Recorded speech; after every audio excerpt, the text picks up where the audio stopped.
The Radio Cop. Author, Vic Whitman. Publication, New York. Street and Smith Corporation. 1929. Chapter 1. Gangdom Challenges. Patrolman Tom Jennings, who claimed he had a flair for poetry, described him thus: a talking fool, with a voice like a dove, and a face that only a mother could love, small and ready to fight at a nod, was Officer Cates of the Wavelength Squad, which, after all, wasn't so far out of the way. For certainly young Dave Cates, official announcer for the police division of radio station KYK, was far from being an Adonis. He had a measure of pugnacity, and he had a splendid voice. Cates was talking now, before the microphone in the police room, over the studio of KYK. Smoothly, his voice went out to the world. The rush order on the new uniforms for the men of the Dolliver Street detail has been filled, and the uniforms have been sent out. Orders are that they be put on as soon as received. Not particularly interesting to thousands of the idly curious who chance to be tuned in, but decidedly interesting to listening police details all over the great city. To them, the code dispatch meant this: Big Ed Margolo is free, having been acquitted of the murder charge against him. Dolliver Street detail must guard against resumption of gang war between Margolo and Red McGurk. As the announcer was about to go on talking, his alert ears caught the buzzing of the muffled telephone bell in the adjoining room. "Please stand by for one moment," he said, and stepped into the phone room. "What is it, Henry?" he inquired. "More dope from headquarters?" The telephone operator grinned. "Headquarters? My neck," he grunted. "Just another dame calling up to rave about that voice of yours. Wants to know if you'll send her an autographed picture of yourself." Dave Cates shrugged. It almost seemed that nature atoned for her lavishness in giving him a golden voice by crediting him with a bulldog jaw, a wide mouth, and a pug nose that sported 5 freckles. His eyes, level and blue, were his only redeeming feature. It had been his eyes, as well as his voice, that had induced Captain Hennessy to recommend that he be put on the payroll as the first radio officer the department ever had. But there it ended. Cates longed for the life of the cop on the beat, but his physical qualifications were below standard. In his heart, he kept locked away an ideal of romance, but it hardly seemed likely that the ideal would ever materialize. They all liked his voice, but they turned away from his face. "Tell him to go jump a fence," said Officer Cates. "This is no picture gallery we're running here, nor is it a Lonely Hearts department. If those babies think they're kidding me, they're tuning in on the wrong station." He turned on his heel to go back to the broadcasting room, but paused as the phone rang again. Henry plugged in and took the message, then spun around in his chair and jerked off his earmuffs. "Some guy just called in to say if you didn't lay off broadcasting, you'd get bumped," he said excitedly. You're kidding." "The hell I am." He meant business too, by the way he sounded. Young Officer Cates wasn't particularly surprised. The code warnings had proved very successful in producing quick action on the part of the police and checking activities on the part of the criminals. It was only natural to suppose that sooner or later the warning would come. "The son of a gun," he said slowly, but he was not afraid.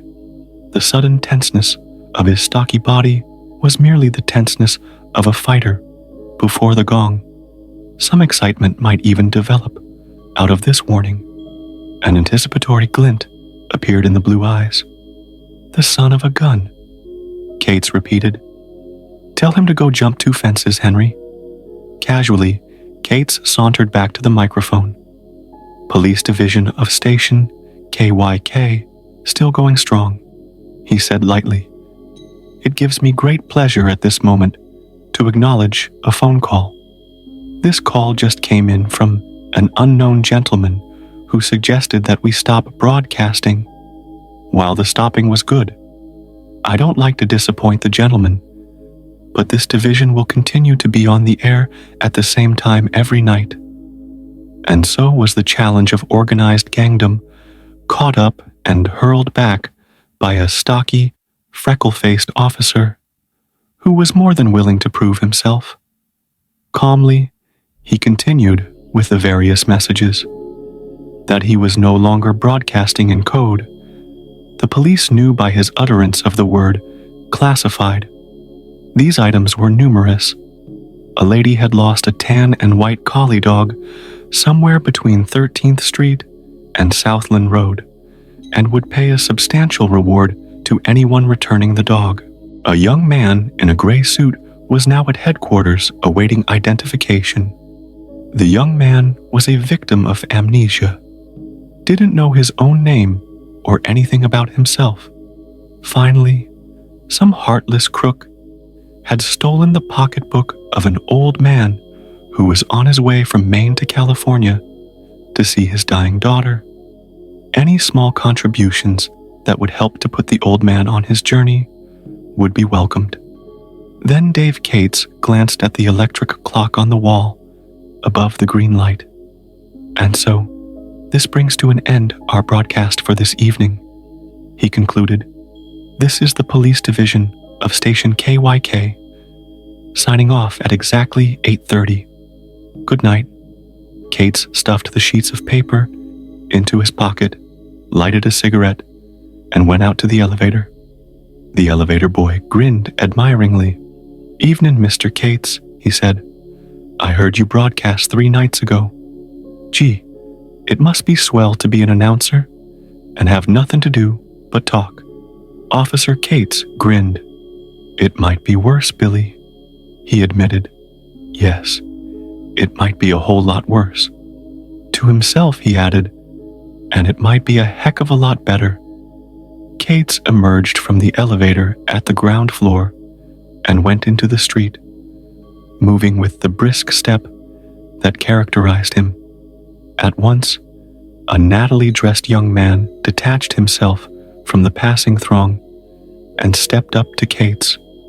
The young man's right hand was casually thrust into his topcoat pocket. Don't make any funny moves, or you'll get drilled, he cautioned, low-voiced. See that car at the curb? Well, hop into it.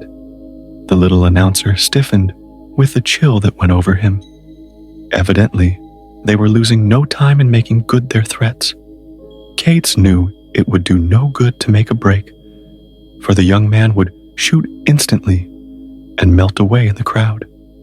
His eyes, dark and menacing, gave that warning. Cates eyed him steadily. What car? He asked, trying to gain time. You know what car, snarled the gunman. This green limousine here. Get going. Officer Cates shrugged. He stepped toward the car. Then a miraculous thing happened.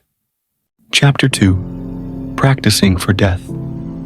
A girl who had been anxiously studying the face of every man coming out of the building hurried to Dave Cates.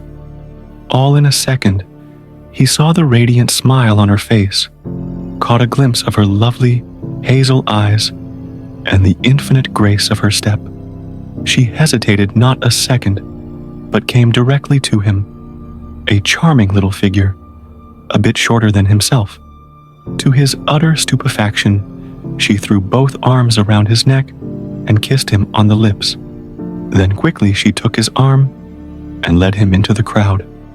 So astounded was Cates that he didn't notice the way she kept between him and the gunman, who had recognized the girl and was scowling, baffled.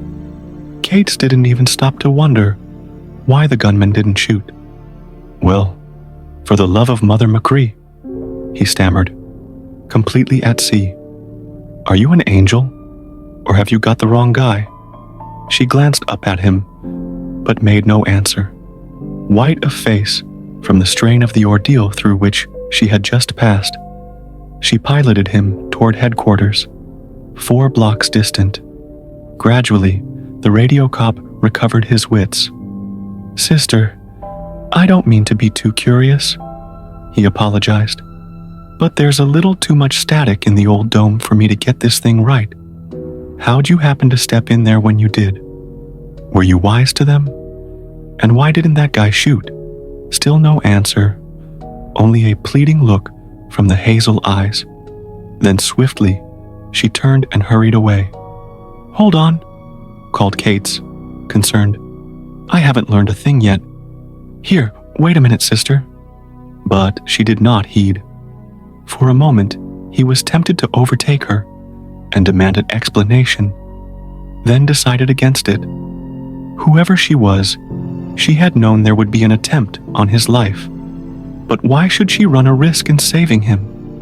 The question fairly shouted for an answer, but gratitude would not allow him to ask what she very evidently did not want to answer. There were other things too. Officer Cates became aware that his heart was beating at twice its usual tempo. Faint perfume still trailed about him, and there was a cool fragrance on his lips that had never been there before. "Right on the old pan, she kissed me," Cates murmured in awed tones. "Right on the old pan, and I let her get away without even finding out her name. Well, what do you know?"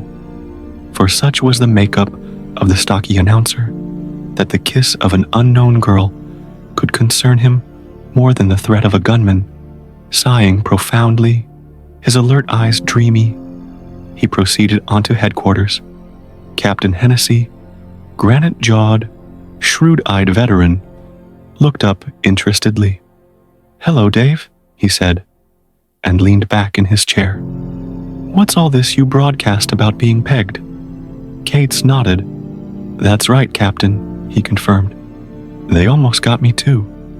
They would have, if it hadn't been for the cutest little Jane I ever saw in my life. Honest, she was about so high, and she was all dolled up, like a million, with a fur around her neck, and sort of a satin dress, and little high-heel shoes. And say, Captain, you'd ought to see her eyes. The way—" "That's enough," interrupted Captain Hennessy, recognizing the symptoms. "You're giving no public address now, lad. Confine yourself to the facts." So, as briefly as he could, the radio cop told his superior of the incident. Captain Hennessy rubbed at his ear and pondered. He said, "I'd like to talk with that girl, Dave. Maybe she knows something about this gang situation. How does it stand now?" The captain's mouth was grim. Bad enough. Here we go and drag Margolo into court on a murder charge, and a lily-livered jury throw the case out because they say the evidence isn't conclusive enough. His big fist banged down on the desk. Evidence? Hell. They would have had enough evidence if they hadn't been scared of the gang's power. Now Big Ed'll be giving us the horse laugh, and he'll pull more stuff than ever. The first thing he'll probably do is to go after McGuirk, and we'll have a gang war on our hands. But I don't mind McGuirk so much. He could be worse. It's Margolo I want to get, and I'd give a lot for a man who would see him in a shooting and then have the nerve to go into court and testify. Dave Cates gazed ruefully at the bulletin board. Now, more than ever, he wished he could qualify for active service. Margolo is sore because McGuirk's cutting into his business, isn't he? He asked. Captain Hennessy nodded. Yes, and that means there'll be more shooting. Where does Margolo usually hang out? Well, he spends a lot of his time at the Salon Quintesse, that roadhouse out by Syndicate Park. He's got an apartment in the new Donahue block too, but I don't think either of those places is his official headquarters. Margolo's a cagey cuss, and he keeps moving from place to place. No telling where he's located now." The captain looked suddenly at the small figure of his radio announcer. "What does this chap look like who pegged you?" he asked. Cates described the man at some length. "Sounds like Slim Fisk of Margolo's crew," commented the captain. "By the way, Dave, what are you going to do about this threat? Take a little layoff?" The radio cop drew himself to his full height of 5'7". "Cut it out, Captain," he said. Captain Hennessy hid a grin. It was Cates's first test, and the lad had met it as the captain expected. "Just as you say," he answered. "But for a while I'll assign a man to cover you when you come out after each night's broadcast. Now run along. I'm busy." As Dave Cates walked up the stairs to the top floor barracks, where he slept, he considered things. Not a doubt that he was in for trouble if he continued to announce. Even with an officer covering his exits, they'd get him sooner or later. This was not a pleasant prospect, particularly since he had looked into a pair of hazel eyes and had received the soft touch of red lips. Not at all a pleasant prospect to contemplate. No, he intended both to live and to stay on his job, and the only way to combine the two things was to get the gangsters before they got him. Dave Cates stopped short, rubbing at his bulldog jaw. He'd considered this idea before, of course. For what young man connected in any way with a police department hasn't dreamed of putting a stop to the most flagrant lawlessness in his vicinity? But hitherto, he had never considered it seriously. Now, under the menace to his life, the thought was no longer audacious. Turning the matter over in his mind, Cates went to his locker and took from it his shoulder holster and the big police gun. He adjusted the holster under his left arm, cast a casual glance at the sleeping forms of men who were to go on duty with the midnight shift, and went into the shower room. A long mirror was there. Dave Cates stood before it. From a lounging position, he yanked out the gun and leveled it.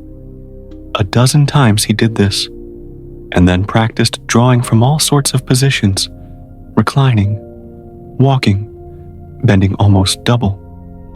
Getting faster at it, anyway, he told himself.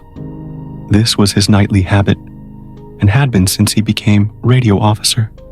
He was still young enough to thrill to this secret practice, and yet old enough to realize that someday the acquired deftness and speed might stand him in good stead. Every afternoon he practiced assiduously at the short-range targets down in the basement of the building. Officer Cates of the Wavelength Squad was not only very quick on the draw, but very adept at knocking the neck off a bottle 50 paces distant. 20 minutes later, he put on an old topcoat, drew a cap well down over his eyes, and went out into the street to catch a southbound car. Everybody seemed to think that Big Ed Margolo would go after McGuirk at once. Dave Cates thought differently. Margolo's no dumbbell, he mused, glancing at a youth of about his own size and general appearance, who sat across the car.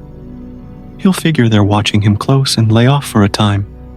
In that case, I'll watch him closer than ever. Cates observed that the other occupant of the car was regarding him with more than passing interest. Wonder who that guy is. He's given me the once-over, like he wanted to know my family history. Chapter 3. Strategy. At Syndicate Park, the end of the line, Cates swung off the car. The park glittered with hundreds of colored lights. People sauntered about laughing and talking, and through the trees sounded a male voice singing nasally to the tempo of a dance band. I want to be loved by you, and nobody else but you. I want to be kissed by you alone." It was coming from the Salon Quintesse. Perhaps tonight Big Ed would be here celebrating his release from stir. Kate's walked to a spot near some chauffeurs who were watching the gay crowd inside the hall. He had no especial plan of action, save to trail Big Ed constantly. Sooner or later, Kate's reflected, the gangster would pull a fast one. Kate's wanted to be at hand when that happened.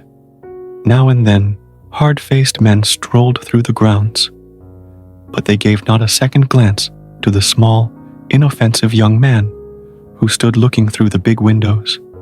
Young men like that were common outside the Salon Quintesse, drawn there by a wistful desire to listen to the smashing jazz and enviously to watch the dancers. The music stopped. Kate's could see the dancers going to their tables. A hum of conversation sounded. A woman's silvery laugh rose above the tuning of a soprano saxophone. No one seemed to know that the life of a radio cop had been threatened. Had they known, they would not have cared. Things are that way in places like the Salon Quintesse. The music started up again with a preliminary tinkle of a piano. Now, someone had appeared from the entertainer's room and was dancing.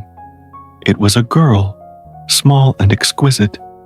Dave Cates edged nearer the window and started violently as he saw her face, smiling radiantly, dipping, whirling, gliding. The dancer was none other than the girl who had kissed him. "Well, I'll be a seagoing brook trout," murmured Cates. His first thought was that she was connected with Big Ed Margolo's gang. Paid entertainers and gangsters frequently run together. Then he dismissed the thought as unworthy. Had she been connected in any way with Margolo, she would not have risked her life to save someone she didn't know. On the other hand, how had she known about the ride? And why hadn't Fisk shot? Doubts beset the radio cop. Doubts that increased when he realized it was not a certainty that Margolo had ordered his death. Frowning, Cates watched the girl float about the room as effortlessly as a bit of down caught up by a vagrant breeze. Lovely, fascinating. Dave Cates sighed, and his mouth twisted into a sad little grin. No sense in letting the ideal blossom over her. It would only fade and die if he did. She was a little princess of Terpsichore, and he was just a police radio announcer with a face that only a mother could love. Someone was standing by his side. He glanced indifferently around and beheld the youth of the streetcar. "Say, do you know Mr. Margolo when you see him?" the boy inquired. Dave Cates was on his guard instantly. "Suppose I do," he demanded. "Well, it's this way." Plainly, the boy was flustered. I say, you work for him, don't you?" Cates took a moment before replying. "Maybe. I thought so. Knew I'd seen you with Slim Fisk." The boy sighed, relieved. "I'm to start driving for Mr. Margolo next week," he announced importantly. "Yeah? That's right. One of his men hired me. Me? I ain't never seen him. And I thought if you'd point him out, I'd see if he'd come through with a little advance pay. I'm broke flatter than a flounder." The nimble brain of Officer Cates digested this. So, Margolo had made the mistake of hiring a driver who liked to give information about himself. This information was valuable. Cates smiled. "I see, kid," he said. "Now, if I were you, I'd let Ed alone tonight. He's in there all right, but I wouldn't bother him." "But I gotta eat," said the boy desperately. "I used my last nickel for car fare out here." The radio cop chewed at his lower lip. "That's tough, kid," he sympathized. "I've been that way myself. Tell you what I'll do. I got $10 I can spare till you get your first pay from Ed. But don't say anything to Ed about it, because he don't like to be bothered with such things. You get me, don't you?"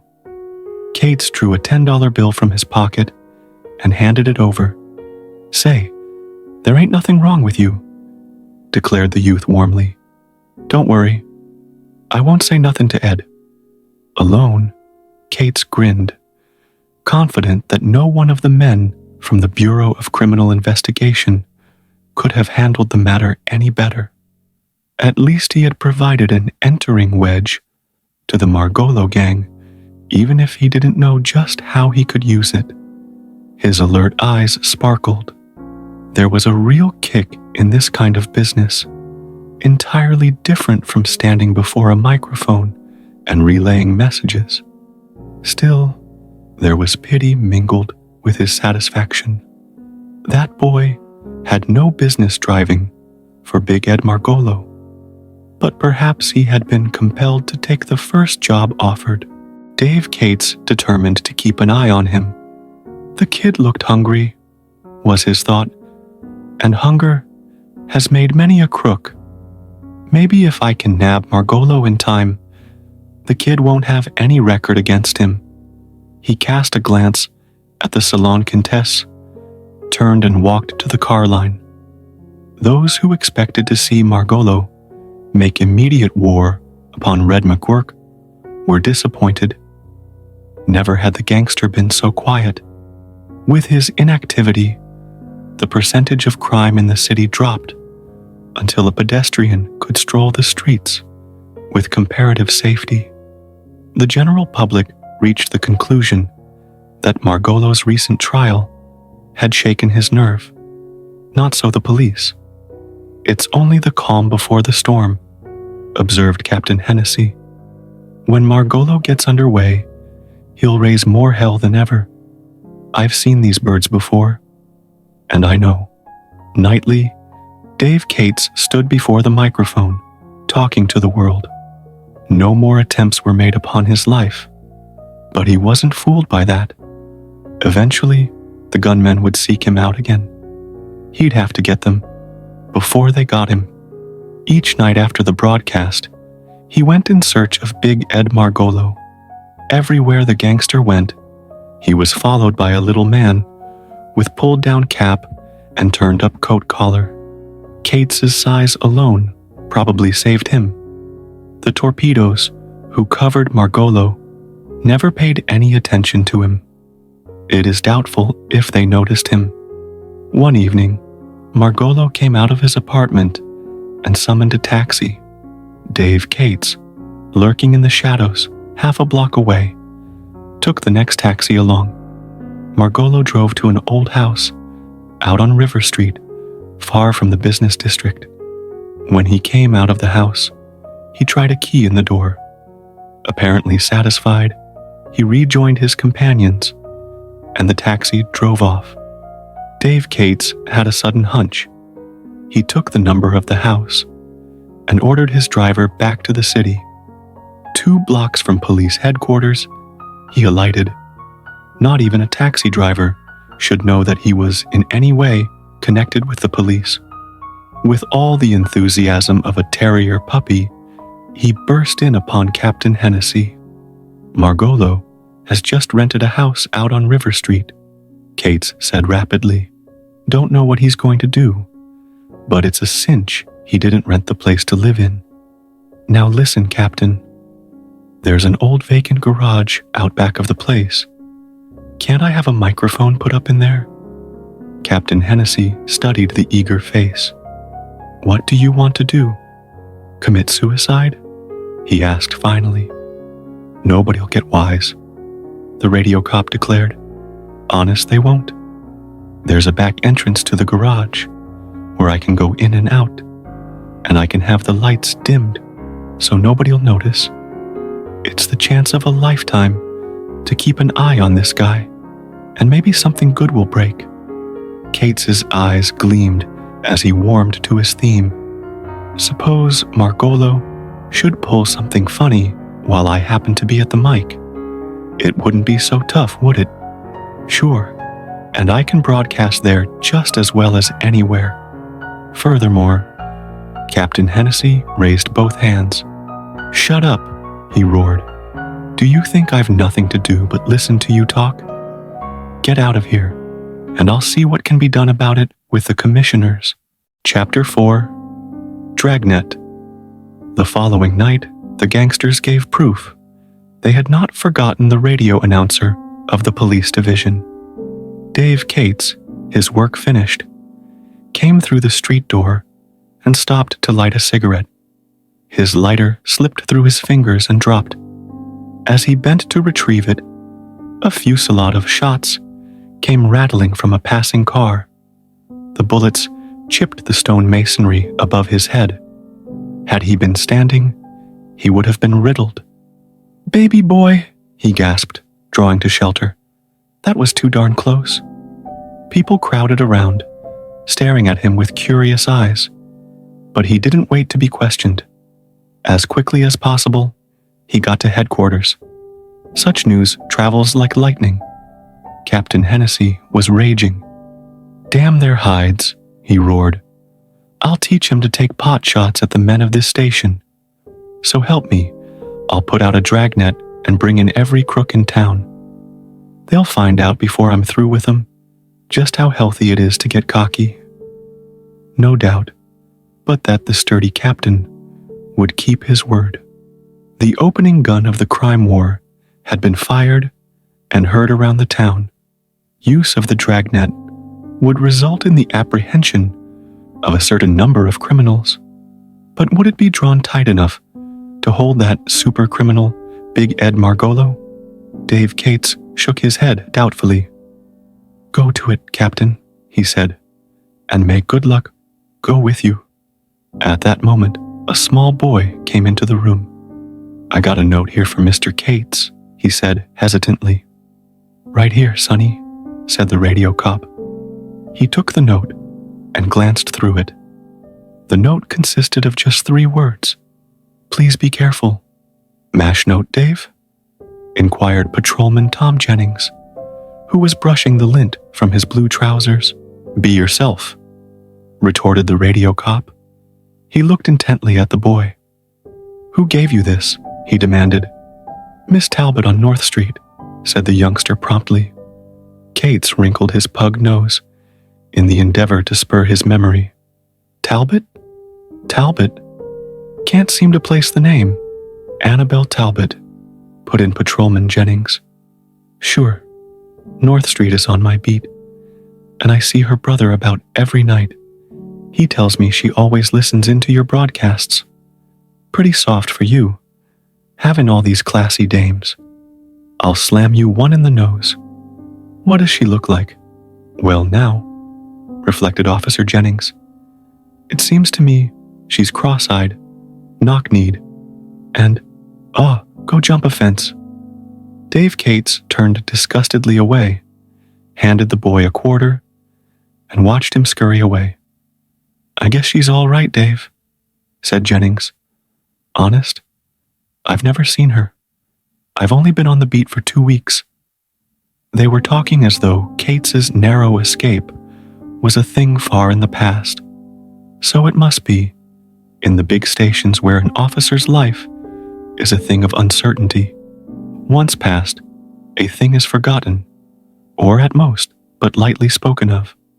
Casually, the small radio cop fingered his tie and ran a hand over his sandy hair. "Better go easy, lad," warned Captain Hennessy. "This may be just a come-on note." "I know," nodded Cates. Beneath his armpit, he could feel the bulge of the big police gun. "I'll watch my step, Captain." Standing before the old brick apartment house on North Street, Dave Cates debated with himself.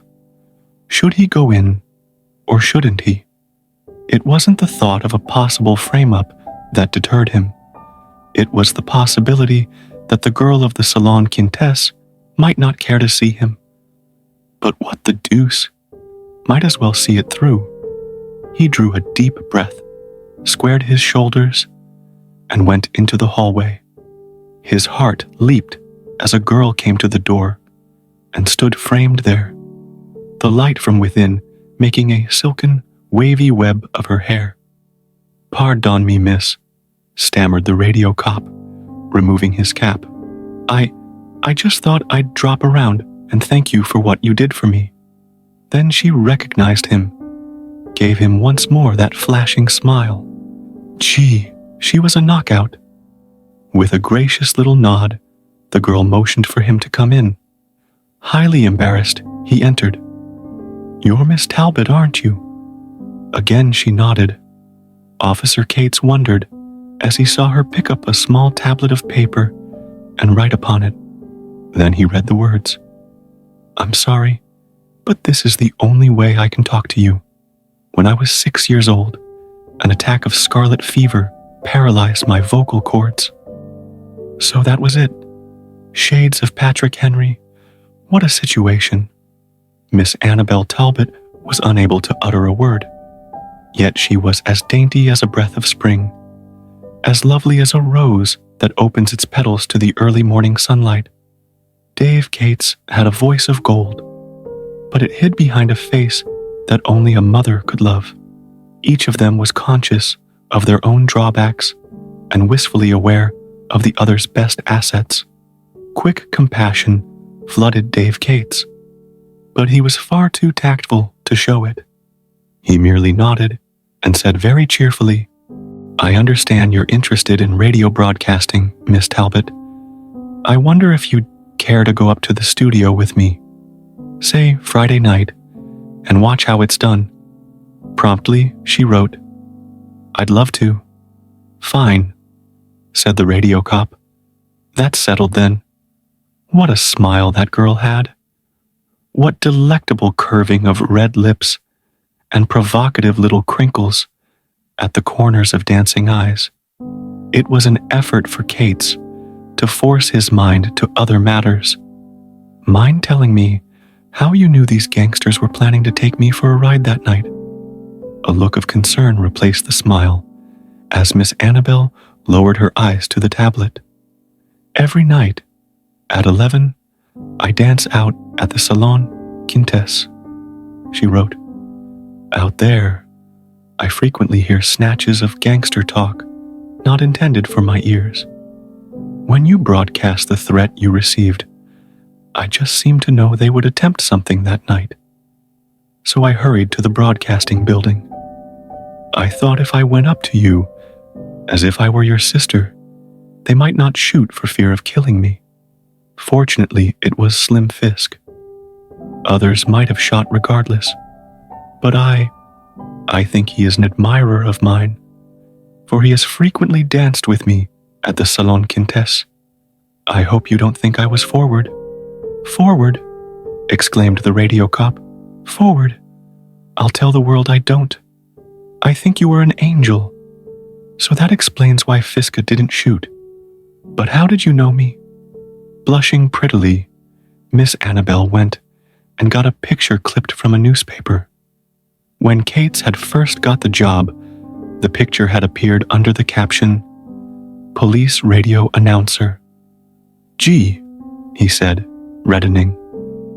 As if to break the spell of embarrassment that hovered over them, the girl wrote swiftly, "Won't you tell me something of yourself and your work? It is said that opposites attract. Surely this must be the true explanation of the brightness in Annabel Talbot's hazel eyes as she sat listening to the radio cop, and of his willingness to talk. Talking was the thing he did best, and he set himself to break all records. For an hour his voice flowed on as he told her of the police department, of the woman who had called out the homicide squad when she mistook the scratchings of a stray cat in her cellar for the supernatural activities of her long-deceased husband, of the trials and tribulations of a radio announcer, of the joys and fears and hopes of a little officer who never made an arrest. It almost seemed that the ideal was trying to blossom into being. At any rate, friendship came swiftly, so swiftly that when Dave Cates rose to leave, he asked hesitantly, "Is there any chance of us having another talk before Friday night?" Her answer was, "I'll be here every evening until it's time to go out to the hall." Kate's wanted to accompany her out to the Salon Quintesse, but she wouldn't permit it.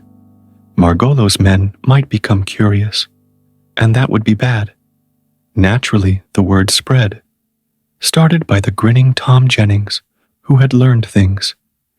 Busy as they were at headquarters with the operation of the dragnet, all had time for a glance at the affair of the radio cop and Annabelle Talbot. "If that don't beat the devil," observed Captain Hennessy. "A talking fool and a girl who can't say a word. Still, that may have its advantages. If the girl could talk, neither one of them would be able to get a word in edgeways." Of course, Dave Cates came in for a share of kidding. No class of men enjoys their jokes more than that, which preserves the peace. Cates took their kidding in good part. "Have a good time, you guys," he retorted. "My chance will come next, and when it does, Zoe." Chapter 5. Gunmen's Methods. Cates was looking forward with considerable eagerness to Friday night. Any man likes to have the girl see him at his best work, and certainly the radio cop excelled as an announcer. Carefully, he planned his broadcast so that there would not be the least hesitation on his part. Everything must go like clockwork. There is a saying about the best laid plans. Friday afternoon, Cates complained bitterly to Miss Annabelle. "Can you beat those commissioners? Never for a moment did I think they'd get around so quickly to switching the microphone to the new location. I'm not going to take you out there because the place is too dangerous. So we'll have to call off the exhibition." Apprehension showed in the hazel eyes at the mention of danger. She wrote, "Where is the place?" Informed, she wrote again, "I understand. There will be other times, so don't feel bad about it." When Cates had gone, Miss Annabelle gazed very thoughtfully down at her tablet, then made a memorandum of the address. All things seemed to break that evening. The radio cop went out to the old garage early to get things ready for the first evening's broadcast. Glancing out the window, he saw a big man come out of the house Margolo had rented and go across the street to a drugstore. A second glance told Cates that it was none other than Big Ed himself. Immediately, the cop announcer left things as they were and hurried after the gangster. At the store, Cates bought a package of cigarettes while Big Ed was telephoning. Distinctly, he heard the gangster say, "Bring my car out and make it snappy." The nimble brain of Officer Cates began to click. Something was up, or Margolo wouldn't call for his car in such a hurry. Cates moved to the magazine stand as Margolo emerged from the booth and hurried out of the store. Suddenly, a plan occurred to Cates. It was daring in conception, but the more he thought of it, the more plausible it seemed. Anyway, he'd take a chance. Quickly, he went into the street and strode along in the direction from which Margolo's car must come. There was a sharp corner there by the fruit store. Necessarily, the car must come around that corner. Cates cautiously drew back into a doorway and waited. Presently, headlights gleamed. The big car slowed for the corner. Cates caught a glimpse of the driver. Yes, the chauffeur was the youth, to whom Cates had lent $10. The car was the green limousine that had nearly taken Cates on his death ride. This evidence made it pretty definite to Cates that Margolo was the man who had ordered his death. Dave Cates slid out of the shadow. In a bound, he was on the running board, had yanked open the door, and was pressing his gun into the side of the startled driver. "Drive to the Warren Avenue station," he ordered. "What the hell?" exclaimed the youth. "Say, ain't you—" "I am." Cates nodded. "But we won't talk about that now. Drive to the station, kid, and make it fast." At the Warren Avenue station, Cates turned the youth over to the desk sergeant. "I'm Dave Cates, radio announcer," he explained. "No charges against this kid, but hold him till I notify you." To the open-mouthed youth, Cates said, "Don't get worried, kid. We'll talk this over later. Now peel off that livery, because I'm going to need it." As he dressed rapidly in the chauffeur's uniform, Cates thanked the gods of luck that Margolo always made his drivers wear livery. In this rig, that was a very fair fit. The chances were good that he could escape detection. Cates had a suspicion that Margolo didn't talk much with his drivers. Out to the car, Cates ran and started back to Margolo's house. The gangster was waiting impatiently with 3 of his men. "Long enough getting here," he snapped. "What the hell was the matter?" "Traffic," muttered Cates, hoping that he imitated the voice of the former driver. Margolo didn't appear to notice. With 2 of his men, he got in the back seat. The 3rd man got in front and leaned over the seat to join the low-toned conversation. "Out by Jimmy's," ordered Margolo. Cates nodded and started the car.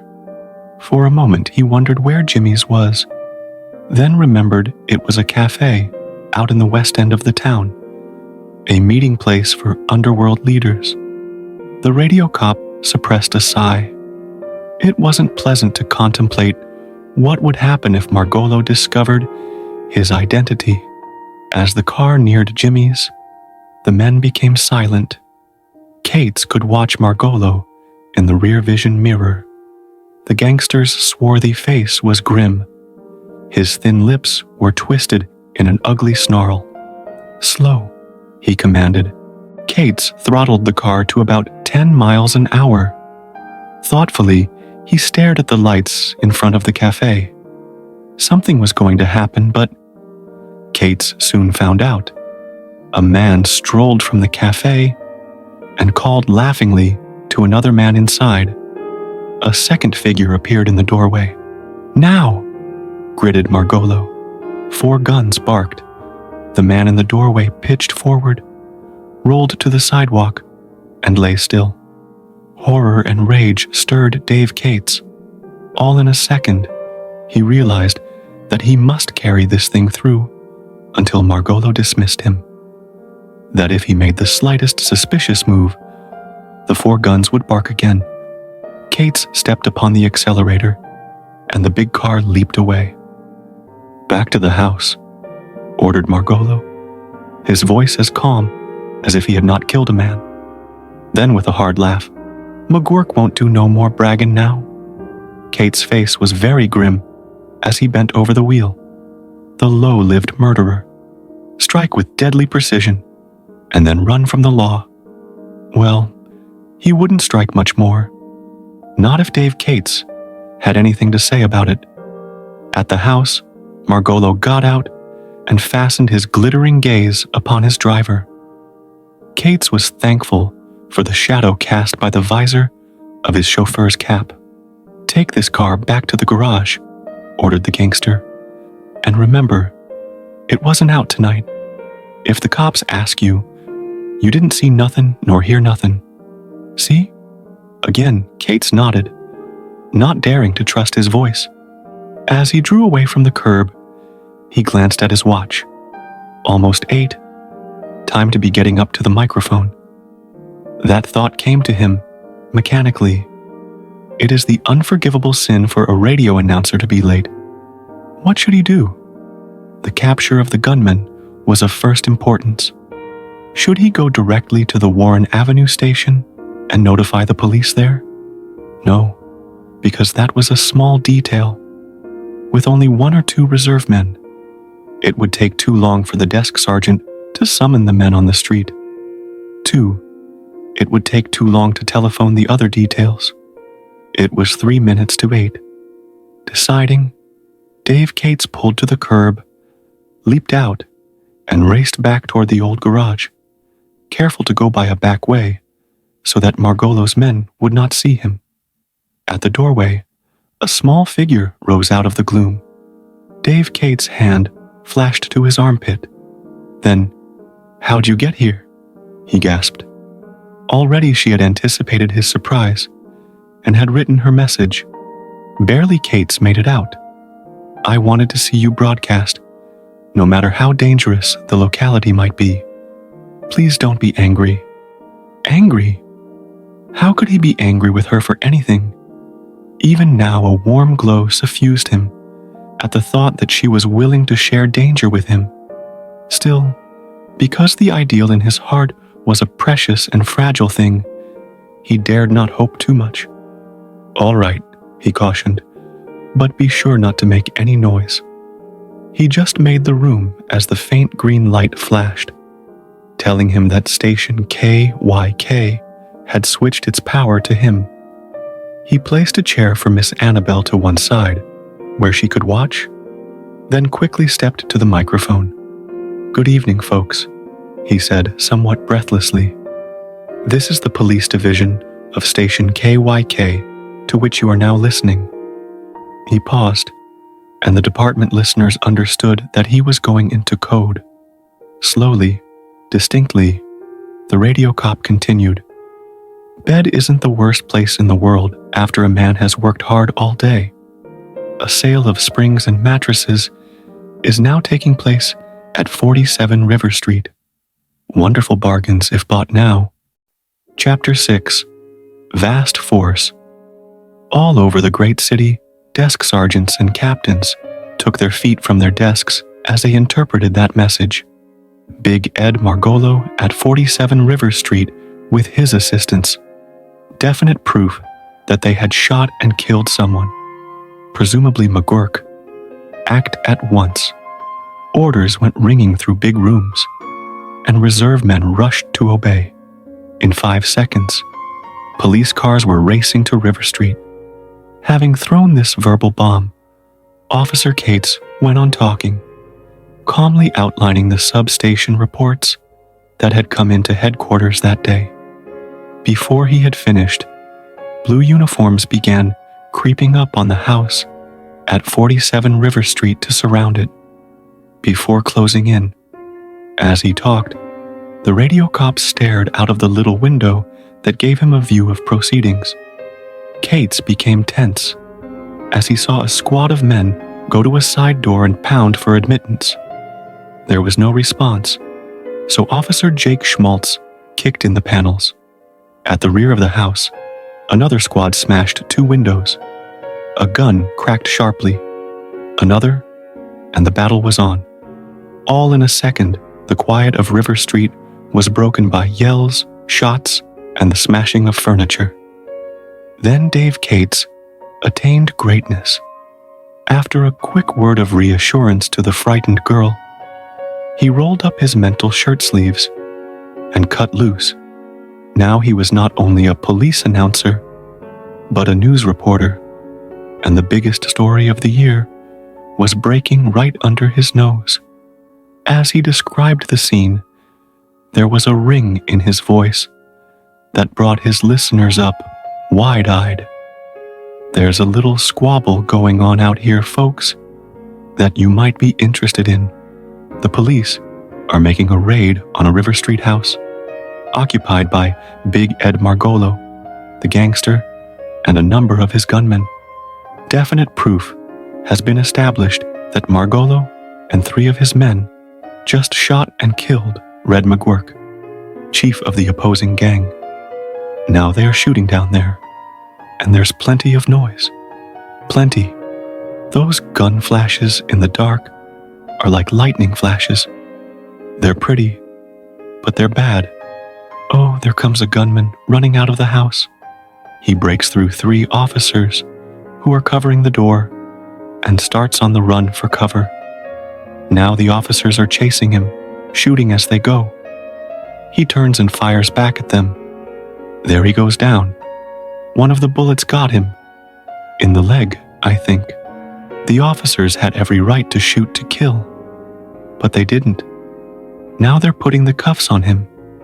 People are around here, but about all you can see of him is an occasional head showing from behind a tree, or from around the corner of a building. They're still shooting in the house, but not quite so much. Ah, there's a siren. It must be the wagon coming up. Yes, and it's coming fast too, by the sound of it. Oh boy, there's plenty of action in this row. All right? He paused for breath. Please stand by, folks. I'll be with you in a minute. He grinned at Annabelle Talbot, then went to the window to seek more details. Gee, if he could only be out in that scrap himself. Absorbed as he was in the arrival of the patrol wagon, he failed to notice the man who crept around the corner of the house and paused, noting instantly the figure in the garage window. Big Ed knew he had been framed by somebody, but he wasn't sure by whom. That dim green glow that shaded the figure gave him suspicion. Big Ed knew something about radio. His teeth bared, and he moved toward the garage. The radio cop was still standing at the window when Big Ed Margolo, automatic in hand, pushed the door noiselessly open. But Annabelle Talbot saw the set, deadly expression on Margolo's swarthy face, saw the glint of blue steel in his hand. Horror made her motionless. Sudden danger sometimes will reveal many things. In the fractional part of a second, Annabelle saw into her own heart and read correctly what was written there. Must she sit and see Dave killed because there was no way of warning him? She swallowed hard and lifted her white face to the heavens in agonized appeal, her lips moving. Paralyzed vocal cords fought with the chains that bound them. Quick tears marked the terrific effort. Then the miracle happened, perhaps brought about by the working of the vast, beautiful force in a girl's heart. In the silence, Miss Annabelle's voice broke hysterically. Dave! Oh, Dave! The radio cop whirled instantly and saw Margolo. Long practice before the mirror at headquarters brought its reward. Dave Cates dropped flat, his hand whipping to his left shoulder. Crack! Margolo's automatic spat flame, but the bullet passed harmlessly over Cates's head and thudded into the wall. Boom! Cates's big police gun roared. Margolo spun around as the heavy slug ripped into his shoulder. Like a flash, Cates was upon the gangster. He knocked the automatic from his hand and applied the cuffs. Adroitly, he kicked Margolo's feet from under him and lowered the gangster to the floor. Oh, Dave, faltered Miss Annabelle, one hand fluttering to her throat. In a stride, the little radio cop was beside her. He blinked, then caught up her hands and looked intently into her face. Holy pup, he breathed, awed. How'd you do it, honey? What happened? Now she was laughing and crying on his shoulder. I don't know, Dave. I just had to say something when I knew he was going to shoot. Officer Cates of the Wavelength Squad didn't understand, but he was grateful, so grateful that he was inarticulate. The marvel of it was that the glow of reverence upon his freckled face made him almost handsome. Gee, he said softly. Gee. He didn't quite know what to do, but the green light was still on, and from force of habit, he moved nearer the microphone, holding Annabelle Talbot tightly in his arms. Deliriously happy, he knew not what words he spoke. Consequently, for the next half hour, the cops in a dozen different substations tore their hair and raved over a message they couldn't fathom. Aw, say, honey, don't take on like that, or I'll be bawling too. Honest now, I love you like the Dickens. And that was the complete story of the radio cop. If you enjoyed it, let me know in the comments below. I'll be back soon with another amazing story for you. Until then, take care, and don't forget to subscribe to the channel. This journey doesn't end here. Get ready for the next adventure.